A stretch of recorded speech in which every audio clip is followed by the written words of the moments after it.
Hey stylists, welcome back to Infinity Nikki. Today we are tackling something super exciting. We are finally crafting the Wishful Aurosa Miracle outfit. This has got to be one of my absolute favorite outfits that's available so far in the game. It is a 5-star elegant type outfit that you can only get by progressing through all 8 chapters of the main storyline. And crafting this outfit is definitely the toughest outfit yet, but it is totally doable and it feels like such a great achievement when you can hit the craft button after so many hours racked up running around in this game. The very first thing you'll need to do is acquire the sketch so you can actually craft the outfit. You'll slowly unlock sketches for different parts of the outfit as you go through the main story. Your Nikki character will on her own gain inspiration for a piece of the miracle outfit to sort of mark the end of each story chapter, and then you'll be able to unlock the sketch for that piece within the Heart of Infinity. But like unlocking anything in the Heart of Infinity, this will cost you. It will cost you some whim stars and it will cost you some bling. Each sketch piece costs 2 whim stars and an increasing amount of bling to unlock. So make sure you're collecting whim stars as you go. Actually, crafting this outfit requires more materials than any of the other outfits in the game so far. You'll need to gather all sorts of crafting materials from around all of Wishfield. There are in total, I want to say, 40 different items to craft all components of the outfit, and some of them are kind of tough. I would say there's about 8 broad categories of materials you'll need for the entire outfit, so make sure you check the description box down below. I have timestamped all the categories for you to flick through at your leisure. Starting with number 1, items you can only get by beating the Wishfield Sovereigns in a style battle.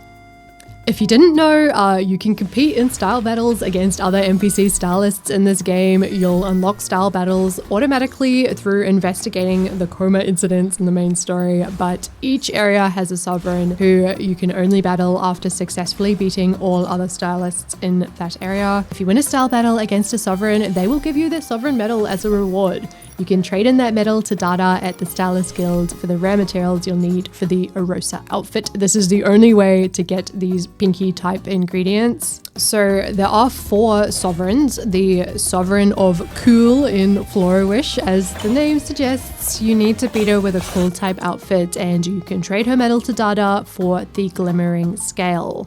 Then we've got the Sovereign of Elegant in the Breezy Meadows. This scene left me speechless, like actually speechless. You need a strong elegant type fit to beat her, and trading her medal will give you the Golden Dew. You'll face the Sovereign of Sexy in Stoneville / the Abandoned District. This can be kind of a tough one as you need a sexy fit and you don't actually come across many 4 or 5-star sexy type pieces other than pulling from Resonance. That is what I did, and I set my title guidance to the Whispering Waves outfit first so that I was actually able to cover the sexy type category. I think that would be my recommendation at the moment unless there are other sexy type outfits added at a later stage. And the Sovereign of Sexy's medal can be traded for Vine Dream. And finally, the last sovereign you'll need to beat is the Sovereign of Fresh in the Wishing Woods. Exchanging her medal at the Stylist Guild will give you the Golden Fruit. The style battles were the biggest slog for me in trying to craft this outfit. There are some real tough stylists out there, particularly the Fey Wish in the Wishing Woods. Oh my god, and the way they read you if you fail. It's brutal. It's actually brutal. Anyway, if you're interested in a style battle guide, let me know in the comments. I can definitely put a video together. But my biggest tips would be, number 1, you just need to be normal, not perfect. I didn't realize this at first because you only mark off the stylists in your pair pal with a tick once you beat them with a perfect score. But passing the battle only requires a normal score. You just won't get the tick, but you can still go on to battle and beat the leader of that faction and even the Sovereign with just normal scores. You can even get the Sovereign medal by beating the Sovereign with a normal score, and you can always go back and battle the stylists you didn't perfect, including the Sovereigns. So do not panic if you want to progress, but you're a long way off perfect, you can still do it. And tip number 2, even though you just need a normal score, you absolutely need to upgrade your outfits and your Eureka to get through this. If you're going to spend vital energy, spend it on shiny bubbles in the Realm of Escalation and on Eureka upgrades. That actually brings us to ingredient category number 2, bedrock crystals. You need 80 bedrock command crystals. You can get these from completing the Realm of the Dark challenge at any of the warp spires across Wishfield. Beware, this is a Baldy boss battle. You need to make sure you're completing the Phantom Trial Baldy command one, as there are a bunch of different bedrock crystals. For the miracle outfit, you only need the command type. Once you've completed the secret ledger quest, your friend Toka will send you a friend message to let you know that the Realm of the Dark is available. Completing the Baldy trial will give you some mirror XP and it will give you 5 bedrock crystals. You need 80, so it's 5 crystals per 40 vital energy, meaning you will need to spend in total 640 vital energy to get the quantity you need. Now, you don't have to do this all in one go. I certainly didn't, as I just didn't have enough vital energy saved, but it is something to keep in the back of your mind before you go spending all your vital energy on something else. If you haven't unlocked the Realm of the Dark yet, don't worry, you will unlock it in Chapter 2 of the main story. You need to complete the Secret Ledger quest, which will unlock for you once you have 78 pieces of clothing in your wardrobe. And if you don't know where to check how many items you have in your wardrobe, like me, you can find it by opening up your PayPal and looking to the right just here. This top and skirt icon tells you the total in your wardrobe. Moving on to number 3, Foragables. These are just plants you'll come across in your travels across Wishfield. Keep these in mind as you're moving through the region because you'll need the following. 10 lamp bloom. These are super common green lamp plants found all over. You don't need to be in a particular area for these, just remember to save 10 of them.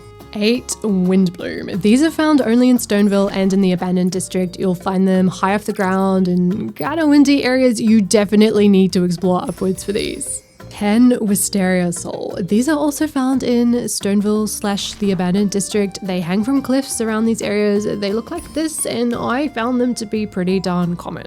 10 glimmergrass. These plants are super common but are only found in the Wishing Woods. They are these pretty blue little flowers and you can find a bunch of them in this area of the Wishing Woods or just generally around Feywish buildings. And then you need 10 soul fruit. Now, this was the only plant I had to specifically hunt for. All of the others I just mentioned I picked up organically as I was playing through the game and had more than enough to cover what I needed to craft the aurosa outfit. The soul fruit, this was not the case. They can only be harvested from the Kronos trees in the Wishing Woods and only in the daytime. The soul fruit will actually change to stellar fruit at night, so use your PayPal if you need to change the time to daylight hours. The Kronos tree itself is pretty distinctive. It's this gorgeous pink and green color, kind of reminds me of a cherry blossom changing. I've marked some locations on the map here if you did want to have a look, but what I would recommend is just fast traveling to Shoal Slope during the day and then heading straight up the hill.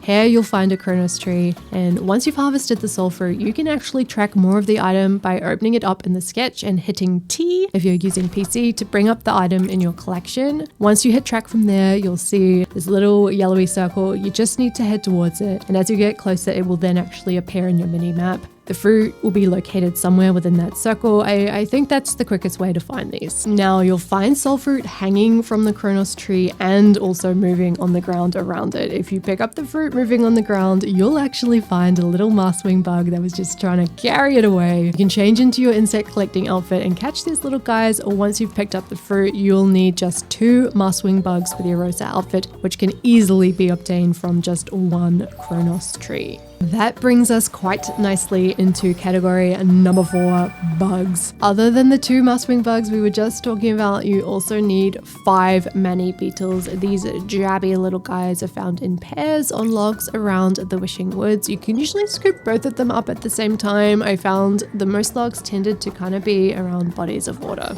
10 pearl wings. This will be super easy. There are super common butterflies all over the place. You don't need to be in a specific area to find these, but if you are looking for a hotspot, I would recommend the Lavin Fringe Fields in Stoneville. It is actually kind of infested and you'd probably be doing the townsfolk a favor. 3 foodie bees, also super easy. These guys are everywhere. You could even find some in the same Stoneville field as the pearl wings if you like. And 5 scarf worms. These guys are so silly. Look at them. They hang out in holes in the ground around Stoneville and the abandoned district. If you're already in the Lavin Fringe Fields in Stoneville, I would recommend looking for these guys here as well. There are some little clusters of holes that they'll pop out of.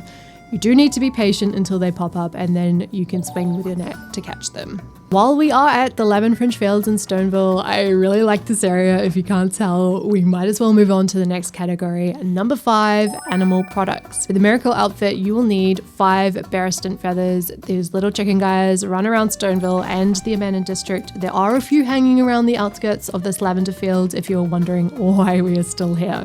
8 suspenders fluff. This comes from grooming the little weasel boys, also found in Stoneville and the abandoned district. I'm just going to insert a clip of me brushing a weasel here, as they are just so super sweetie. My favorite animal to groom in this game. Look at him raise his armpits for me. Like, are you kidding?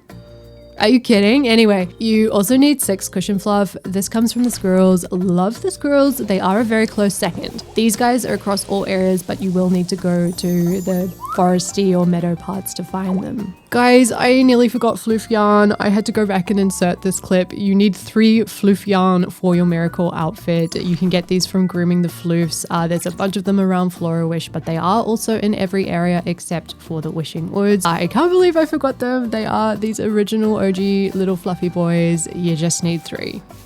And then last but not least for animal products, you need 3 wreath fluff. You get wreath fluff. Wow, that's hard to say. Wreath fluff from grooming the wreath doe in the Wishing Woods. I was looking everywhere for these guys. They are in little herds in the open meadows around the wishing tree, the big tree, the Fey Wish tree, where all these orange flowers are. I marked a couple of spots on my map for you if you're struggling like I was, but hot tip, the doe are very skittish. I would start approaching them in your grooming outfit from pretty far away because they will leg it to get away from you. Alright, category number 6, fish. I found collecting the fish to be pretty easy. You just need over a certain weight. Every fish of the same type you catch will add to your weight for that fish, which is really cool. You don't need to catch an individual fish of the required weight. What you need for the miracle outfit is 5 kilograms of hankerfin. This is a fish found in the rivers of Stoneville / the abandoned district. 5 kgs of the kerchief fish, also found in the rivers of Stoneville and the abandoned district. 5 kgs of whiskerfish. This is a fish from the breezy meadow. I think I would just go down to Meadow Wharf and fish off the docks there. And the last fish you need is 3 kgs of the pellet tail, which is found in water bodies in the Wishing Woods. If you're not a fan of fishing in this game, no worries. Just be sure to check out all the shops in the new areas you explore, as there'll usually be a guy selling fish.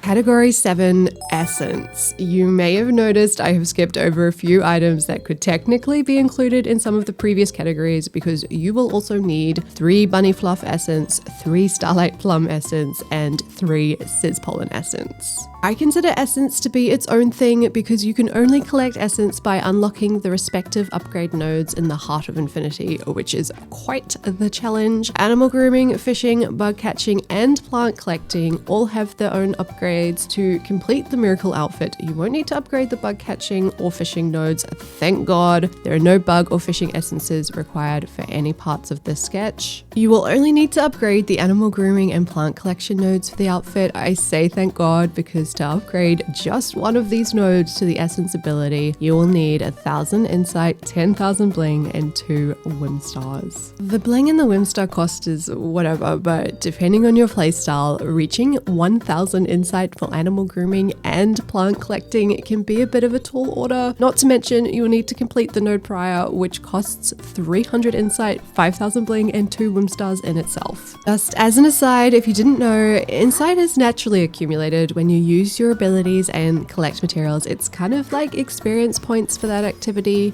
Every time you collect a material or a fish or groom an animal or catch a bug, you will gain at least 1 insight point for the activity you did. There is small comfort in that you'll only need to unlock the first essence node for 1,000 insight, which allows you to collect essence from the Memorial Mountains and Flora Wish. There are later nodes that allow you to collect essence in other areas, but you don't need to worry about those for the aurosa outfit. Still, and as cute as it is, grooming 1,000 animals seems crazy, so my number number one tip to upgrade your nodes and to increase your insight is by visiting the Realm of Nourishment. You unlock the Realm of Nourishment through just progressing through the main story quest. After catching a fish as part of the unexplained coma incidents quest, you'll be contacted by your friend Toka. Make sure you read his text. Do not ghost this man. You need to read the text or talk to him in person to actually unlock the realm. After you've spoken to or text Toka, you should be able to access the Realm of Nourishment from any available warp spire. In the Realm of Nourishment, you'll meet the Fufus.